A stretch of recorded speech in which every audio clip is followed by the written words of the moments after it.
Okay, so the next thing that we're going to do is we're going to render our little turntable model here. So we've got a rotating model. It's rotating 360 degrees in a linear fashion over 250 frames. So we're going to just come up here into the rendering option of 3ds Max. We're going to select that, and then just in the drop down let's just select render setups, and that will bring up this little tab here. Now by default it will come in as single under the custom parameters. I'm just going to go ahead and select range, and I'm going to change that last frame there. As you can see, by default it comes in at 100. I'm going to save that, make that 250. Okay, so it's going to render the 250 frames of this little guy rotating. Now the next thing that we're going to do is we need to change the aspect ratio, the size of our render. The aspect ratio is 640 by 480 by default. What we want to do is we want to have it rendered at HD. So we're going to select custom, this little custom window tab here. Then we're going to pull this down, and then at the bottom here you'll see that we've got HD TV. We're just going to select that tab, and then just over here you'll see that we've got these four little options. I'm just going to select 1280 by 720.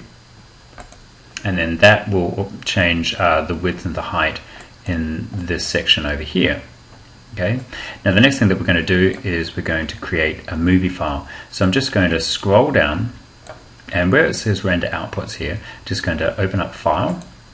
Now I've already given it a name. I've called it model turntable, and I'm going to render it onto my desktop.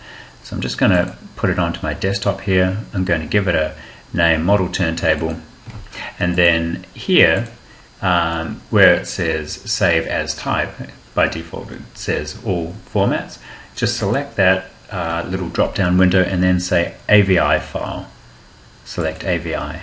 Okay, then down on the left hand side here you'll see that we've got devices and setups. Select the setup button right here. Now we want that to be MJPEG compressor. If you want it to be high res, you could just say uncompressed, but that's going to make your file incredibly large. So we want to compress it, and we're just going to make it MJPEG compressor, and then we're just going to make sure that the slider is slid all the way up to 100, and then just say OK. And then hit the save over here. Say save, and then the next thing that you do is you just say render.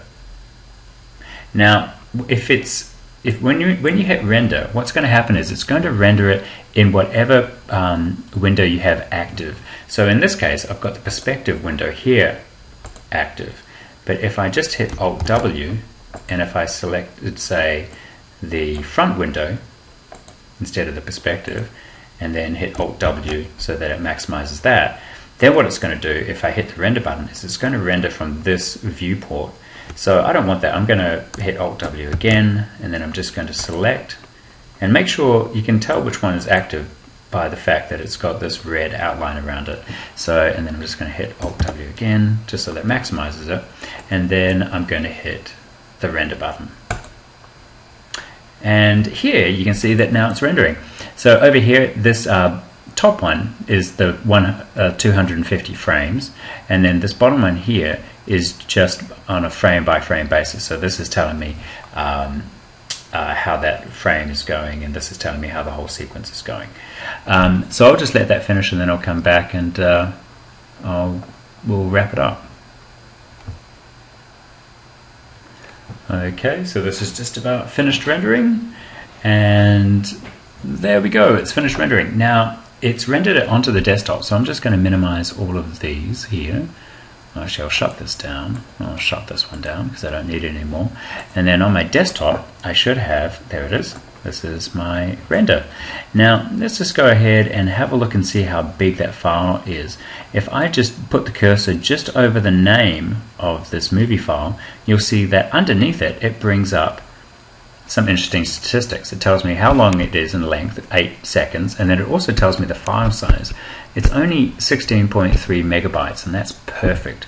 If it was uncompressed, this file could have actually been something more like half a gig. It could be closer to 500 megabytes in size, which would be incredibly heavy and probably wouldn't play properly. But the fact that this is 16 megabytes it's a relatively small movie file. And so if we open this,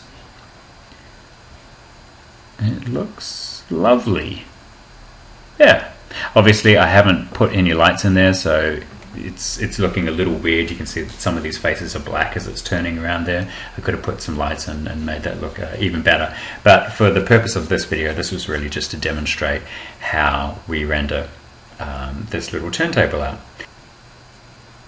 So that's pretty much it. We'll wrap it up there, and the next one that I'll do is I'll show you how we can edit your different movie files together to make a demo reel.